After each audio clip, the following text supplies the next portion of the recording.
My background is I'm a native of St. Louis, have always lived here, stayed here for school. I grew up in what was the west end of St. Louis. So Bartman Goodfellow, my parents bought a home there in the late 50s, 1959. So we were one of the first African American families to move in the area. Grew up in a loving family. Father was a steel worker, mother was heavily involved in community service.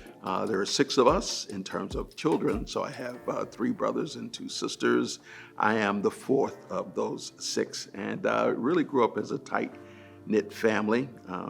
Lived not far from my grandparents' home, so was often found walking there to interact with my cousins.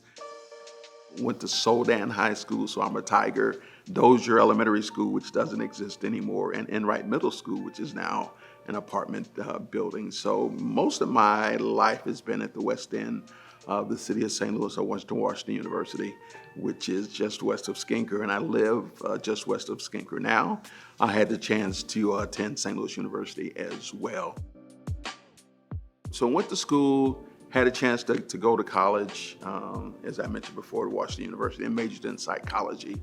Had a chance to meet a guy by the name of Robert Williams, Dr. Robert Williams, a Black psychologist, who invented or created what was called the Black Intelligence Test of Cultural Homogeneity. And if you use the acronym, I'm not allowed to say it on camera, you know exactly what that was about. His comment to me was, what are you gonna do with it? Because I didn't want to be a therapist, but I said, I'm really interested in prevention. And so the best way to get involved in prevention is to work with young people before they get into trouble. So that led to a job at the Boy Scouts. Boy Scouts led to a job at the Upward Bound program at St. Louis University. That job led to a position with the city of St. Louis in the Department of Parks, Recreation, and Forestry.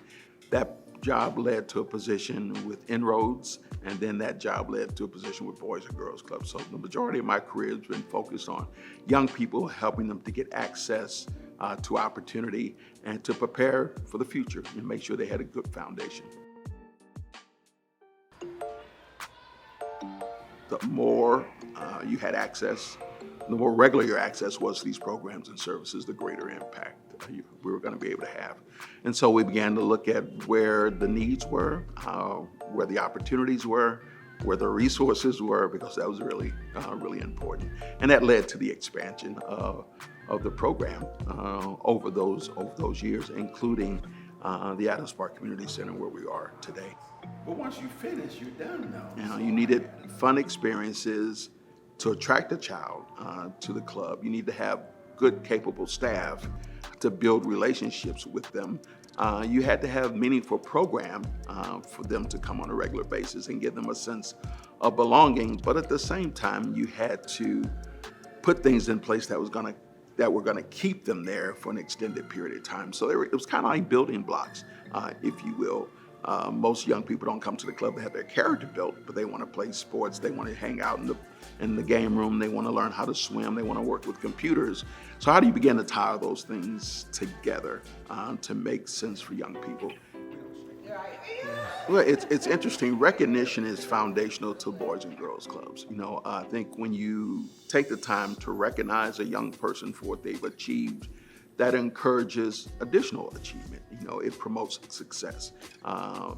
We all like to be recognized for what we've done. May not necessarily be a trophy, but I think a pat on the back, good job. Let's go get some ice cream because you did well on that test, kind of a thing. And so the recognition for me is an indication that maybe I'm doing something the right way. And then if there are others who are following, they'll say, well, Flint did it that way. He got rewarded for it. Perhaps there are some components of that I should take a look at as well. And I think it just gives you a chance to celebrate. And oftentimes we focus on the work, we push the work, and we don't take the time to celebrate. Family has been very important. I think it provides the framework for what I do and what I have done.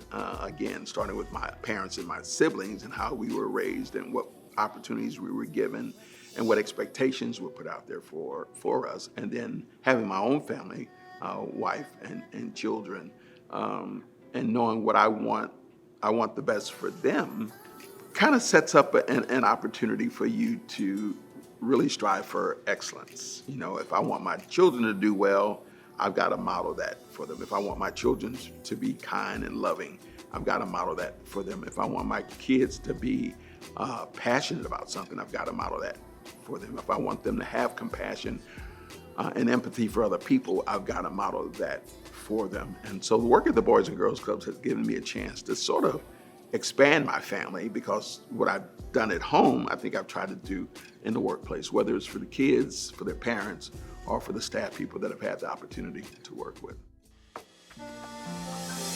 I'm working every day. I mean, I'm still engaged with things in the community, my church, very involved there, other nonprofit organizations, trying to lend my expertise, or at least my time, there, and contributing my voice, utilizing my experience to help those organizations to excel.